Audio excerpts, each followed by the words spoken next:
भारतीयांना civic sense कधी करणार? खरं उत्तर म्हणजे कधीच नाही. कारण जिथे माणुसकीची जाणीवच नाही, तिथे सिव्हिक सेन्स येणारच नाही. ज्याच्यात माणुसकी आहे तो रस्त्यावर कचरा टाकणार नाही, कारण त्याला माहिती आहे की दुसऱ्या कुणाला तो उचलावा लागेल. तो हॉटेलमध्ये टेबल घाणेरडे सोडणार नाही, कारण त्याला स्वतःला कुणाचा पसारा साफ करावा लागेल हे आवडणार नाही. तो घरात सुद्धा कर्णकर्कश आवाजात गाणी वाजवणार नाही, कारण त्याला माहीत आहे की शेजाऱ्यांना त्रास होईल.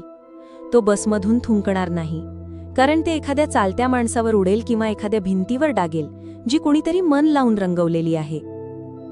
पण आपल्याकडच्या बऱ्याच लोकांना स्वतःची थाळी उचलून ठेवायची सवय नसते किंवा जमिनीवर टाकलेले मोजे उचलायची ही तसदी घेतली जात नाही. घरातच ही संवेदनशीलता शिकवली जात नाही आणि इतकं सामान्य झालंय की कुणालाच हे विचित्र वाटत नाही. मग परक्यांबद्दल ती जाणीव कुठून येणार? सिव्हिक सेन्स हा कुठला तरी नियम नाही, तो फक्त माणुसकीच्या जाणीवेचं प्रत्यक्ष रूप आहे. आणि खरी माणुसकी शिकवता येत नाही, ती आतूनच यावी लागते.